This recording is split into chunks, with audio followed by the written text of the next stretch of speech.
मित्रों नमस्कार।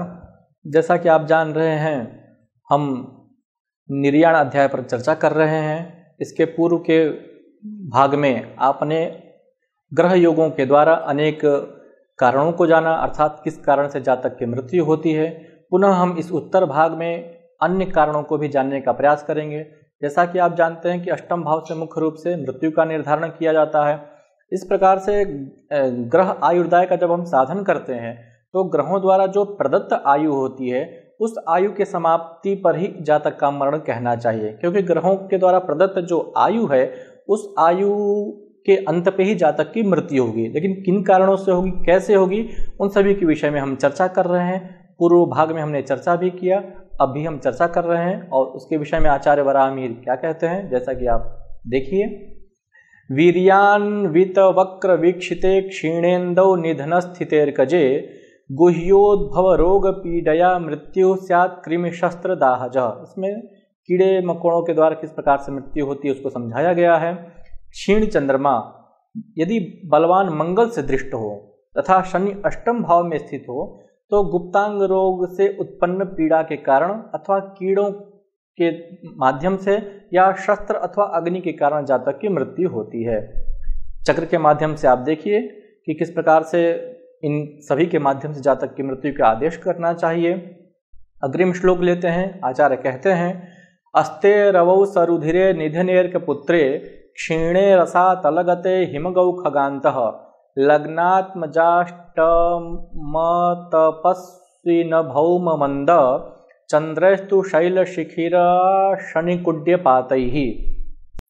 इसकी हम व्याख्या देखते हैं तो आचार्य कहते हैं कि सप्तम भाव में मंगल के सहित सूर्य हो तथा शनि अष्टम भाव में हो और क्षीण चंद्रमा चतुर्थ भाव में स्थित हो तो पक्षी के द्वारा मृत्यु होती है। अर्थात ऐसे जातक की मृत्यु बर्ड फ्लू, जो समाज में पक्षियों के कारण जो रोग फैले हुए हैं, इन्फेक्शन इत्यादि, उनके कारण ऐसे जातक की मृत्यु होती है। अपिच प्रथम, पंचम, अष्टम तथा नवम भाव में क्रम से सूर्य, मंगल, शनि और चंद्र हो तो पर्वत की चोटी से गिरने के कारण अथवा वज्रपात अथवा दीवार के गिरने के कारण ऐसे जातक की मृत्यु होती है। तो इन दो योगों को आप इस चक्र के माध्यम से आसानी से समझ सकते हैं कि किस कारण से पक्षी के द्वारा मृत्यु होती है और वज्रघात के कारण मृत्यु होती है।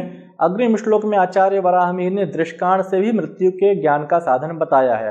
अर्थात किस कारण से हम दृष्काण के माध्यम से मृत्यु का परिज्ञान करें वह इस माध्यम से बताया है। जैसा कि आचार्य कहते हैं, द्वाविंश कथितस्तु कारणम दृष्काणो निधनस्य सूरिभिः तस्याधिपतिर्भवोपिवा निर्याणम स्वगुणैः प्रयच्छति। जैसा कि हम जानते हैं एक राशि में 3 दृष्काण होते हैं, तो सप्तम राशि तक 21 दृष्काण हुए, अर्थात 22वां जो दृष्काण होगा वह अष्टम भाव का प्रथम दृष्काण होगा। अर्थात उस प्रथम दृष्काण से अर्थात 22वें दृष्काण से हम मृत्यु का ज्ञान करेंगे।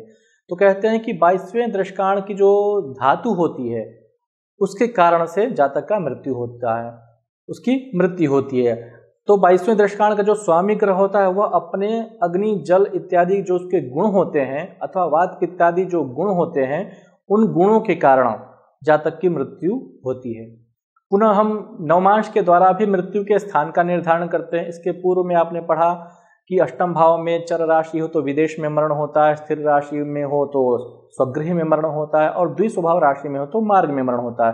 पुनः यहाँ पर नवांश के माध्यम से भी आचार्य वराहमिहिर मृत्यु के स्थान का निर्धारण कर रहे हैं। जैसा कि कहते हैं, होरा नवांशक प्रयुक्त समान भूमौ योगे क्षणादिभिरतः परिकल्प्यमेतत् मोहस्तु मृत्यु समये नुदितांश तुल्यः स्वेक्षिते द्विगुणितस्त्रिगुण शुभैश्च। इसकी हम व्याख्या देखते हैं तो आचार्य कहते हैं, जन्म लग्न में जो नवमांश हो तथा उसका स्वामी जिस राशि में स्थित हो तो उस राशि की भूमि पर मृत्यु होती है। प्रत्येक राशियों का स्थान निर्धारित किया गया, जैसे मेष राशि का स्थान पर्वत इत्यादि होता है, वृष राशि का स्थान गौशाला, तो उस स्थानों पर जातक की मृत्यु का आदेश करना चाहिए। इसी प्रकार से नवांशपति ग्रह से युक्त अथवा दृष्ट करने वाले ग्रहों की भूमि में निधन होता है। नवांशपति ग्रह से जो ग्रह युक्त होगा उसका जो स्थान होगा उस स्थान पर मृत्यु होती है। जैसा कि पूर्व पाठों में ग्रहों का स्थान का भी वर्णन किया गया है, तो तत्त स्थानों पर जातक की मृत्यु का आदेश करना चाहिए। अपिच जातक निधन काल में जन्म लग्न के भोग्यांश तुल्य समय तक मृत्यु शैया पर मोहग्रस्त रहता है। अर्थात लग्न जितना हमारा बीत चुका है उतने काल तक वह मृत्यु शैया पर पड़ा रहता है, तत्पश्चात उसकी मृत्यु होती है। यदि अपने स्वामी ग्रह से दृष्ट हो तो 2 गुने काल तक, और शुभ ग्रह से दृष्ट हो तो मोहग्रस्त काल 3 गुना होता है। इसी प्रकार से अपने अधिपति तथा शुभ ग्रह दोनों से दृष्ट हो तो वह काल 6 गुणित हो जाता है। लग्न साधन हम करते हैं तो लग्न साधन में राशि अंश कला विकला लेते हैं, तो जो अंश राशि का जो अंशात्मक जो भाग होता है वह जितने समय तक का होता है तत्समय तक वह मोह में पड़ा रहता है, अर्थात वो पाठ से बंधा रहता है कहना चाहिए। तत्पश्चात उसके शरीर का विनिर्गम होता है। अब हम शरीर छूटने के पश्चात, मृत्यु के पश्चात शरीर का परिणाम क्या होगा, अर्थात शरीर की स्थिति क्या होगी, उस जानने को प्रयास करते हैं। जैसा कि आचार्य कहते हैं, दहन जल विमिश्रै भस्म संक्लेद शोषैः निधन भवन संस्थैर व्याल वर्गैर विडम्बः इति शव परिणामश्चिंतनीयो यथोक्तः पृथु विरचित शास्त्रात् गत्य नौकादि चिंत्यम। इसमें एक अत्यंत महत्वपूर्ण बात आचार्य वराहमिहिर ने अपने पुत्र पृथ्वीयश के बारे में बताई गई है कि पृथ्वीयश ने एक ग्रंथ का निर्माण किया जो अनूक इत्यादि पर आधारित होता था। अनूक कहने का तात्पर्य यह है कि मनुष्य के स्वरूप को देख करके उसके हम पूर्व जन्म का निर्धारण करते हैं। जो अंग लक्षण है उन अंग लक्षणों में एक अनूक नामक प्रकरण भी आता है। तो आचार्य पृथ्वीयश ने भी इस प्रकार का ग्रंथ का निर्माण किया हुआ है, ऐसा आचार्य वराहमिहिर संकेत देते हैं। इसकी हम व्याख्या देखते हैं तो अष्टम भाव में स्थित दृष्काण, अर्थात जिस दृष्काण में जन्म हुआ हो उस दृष्काण से 22वां जो दृष्काण होता है। अग्नि दृष्काण पाप ग्रहों का दृष्काण हो तो शव का भस्म होता है। यदि वो 22वां दृष्काण अग्नि संबंधित दृष्काण है तो शव भस्म होता है, अर्थात उसको अग्नि में दाह किया जाता है। यदि वह जल दृष्काण हो तो मृत शरीर का जल में प्रवाह होता है। यदि मिश्र दृष्काण हो, पाप ग्रह के दृष्काण में शुभ ग्रह की युति हो अथवा शुभ ग्रह के दृष्काण में अशुभ ग्रह की युति हो तो वह शव सूख जाता है, अर्थात ऐसे शव का न तो दाह होता है न तो जल में प्रवाह होता है, वह शव रखे रखे सूख जाता है या सड़ जाता है। तो इस प्रकार मृत शरीर की गति का विचार करना चाहिए। यदि अष्टम भाव में सर्प दृष्काण हो, जैसे कर्क का प्रथम दृष्काण तथा द्वितीय दृष्काण, वृश्चिक का प्रथम और द्वितीय दृष्काण, मीन का प्रथम दृष्काण, ये सर्प दृष्काण होते हैं। आप दृष्काणाध्याय में पढ़ेंगे। तो यदि सर्प दृष्काण हो अष्टम भाव में तो शव की कौवे कुत्ते आदि के द्वारा खाए जाने से उसकी दुर्गति होती है। इस संदर्भ में आप आगे पढ़ेंगे। तो इस प्रकार से मरणांतर गति का ज्ञान इन माध्यमों से करना चाहिए। तत्पश्चात शव का परिणाम क्या होगा, शव की दुर्गति होगी या सद्गति होती, यह भी आपने पढ़ा। एक चक्र के माध्यम से आपको प्रदर्शित किया जा रहा है जिसके माध्यम से आप सरलतया समझ सकते हैं कि अष्टम भाव में स्थित दृष्काण हो तो किन किन माध्यमों से जातक की मृत्यु होती है अथवा उसकी गति क्या होती है। अब हम जन्म से पूर्व लोक का वृत्तांत जानने का प्रयास करते हैं। इस संदर्भ में आचार्य वराहमिहिर कहते हैं, गुरु रूडुपति शक्रौ,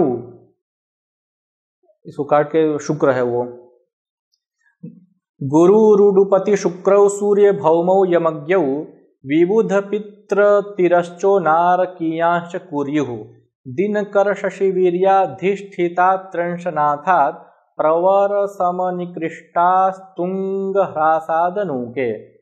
इसका भाव हम देखते हैं तो कहते हैं कि सूर्य तथा चंद्र में जो अत्यधिक बलवान होकर के जिस दृष्काण में स्थित हो उस दृष्काण का स्वामी यदि बृहस्पति हो तो देवलोक से, चंद्र या शुक्र हो मतलब चंद्र अथवा शुक्र का दृष्काण हो तो पितृलोक से, सूर्य अथवा मंगल का दृष्काण हो तो तिर्यक लोक से, शनि या बुध का दृष्काण हो तो नरक लोक से जातक आया हुआ होता है, ऐसा जानना चाहिए।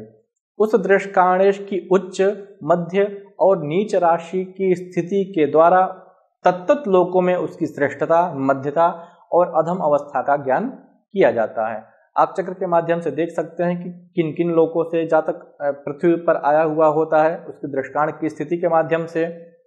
पुनः मृत्यु के बाद स्वर्गादि लोकों की प्राप्ति होगी, वह उसका आधार क्या है उसको हम जानने का प्रयास करते हैं। जैसा कि आचार्य कहते हैं, गतिरपि रिपुरंध त्रिंश पोस्त स्थितो वा गुरुरथ रिपु केंद्र छिद्रगः स्वच्छ संस्थ उदयति भवनेन्ते सौम्य भागे च मोक्षो भवति यदि बलेन प्रोज्झिता तत्र शेषाः। अर्थात यदि जन्म कुंडली के षष्ठ, सप्तम तथा अष्टम भावों में कोई भी ग्रह न हो, षष्ठ भाव और अष्टम भाव के दृष्टांतों में से जो बली हो उसी के अनुसार जातक को लोक की प्राप्ति होती है। षष्ठ, अष्टम तथा सप्तम भाव में स्थित बलवान ग्रह से मरणांतर अग्रिम लोक की प्राप्ति का ज्ञान करना चाहिए। कर्क राशि में स्थित गुरु षष्ठ, प्रथम, चतुर्थ, सप्तम, दशम या अष्टम भाव में स्थित हो अथवा मीन राशि लग्न में हो और वह शुभ ग्रह के नवांश में हो तथा अन्य सभी ग्रह निर्बल हो तो जातक को मोक्ष की प्राप्ति होती है। अर्थात उस जातक का इस धरा पर पुनः आगमन नहीं होता है, वह मोक्ष का अधिकारी होता है। तो आपके समक्ष एक कल्पित कुंडली प्रस्तुत है जिसमें आप देख सकते हैं कि मोक्ष के अधिकारी का क्या चक्र होता है, किस प्रकार से योग निर्मित होते हैं। तो इस प्रकार से मित्रों हमने मृत्यु के विविध कारणों के बारे में पढ़ा। जल से मृत्यु होगी, अग्नि से होगी, शस्त्र से होगी, फांसी लगाकर जातक मृत्यु करेगा अथवा उच्च स्थान से पतन होगा। अनेक कारणों को हमने इस पाठ के माध्यम से जाना। अब हम इस पाठ के सारांश को लेते हैं कि पढ़ने के पश्चात आपको प्राप्त क्या हुआ। तो जैसा कि आपके समक्ष एक चक्र प्रस्तुत किया गया है, एक टेबल के माध्यम से आपको समझाया गया, जिससे आप सरलतया से इसके बारे में आप समझ सकते हैं कि मृत्यु का कारण क्या है और ग्रह स्थितियां क्या है। जैसे पत्थर से चोट लगने से मृत्यु होगी तो उसकी स्थिति क्या है, तो दशम या चतुर्थ भाव में शनि और मंगल हो। पुनः इसी प्रकार से कूप में गिरने के मृत्यु के क्या ग्रह लक्षण होते हैं, तो चतुर्थ भाव में शनि, सप्तम में चंद्र तथा दशम में मंगल हो।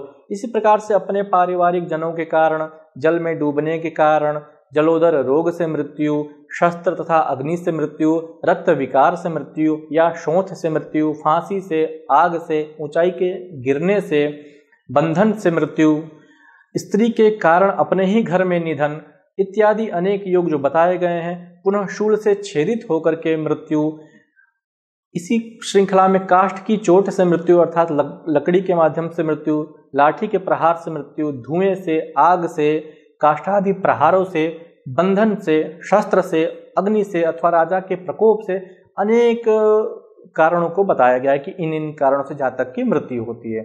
तो आशा करते हैं कि आपने इस पाठ का विधिवत अध्ययन किया है। पुनः अग्रिम पाठ को लेकर के हम आपके समक्ष प्रस्तुत होंगे। तब तक के लिए नमः कालाय।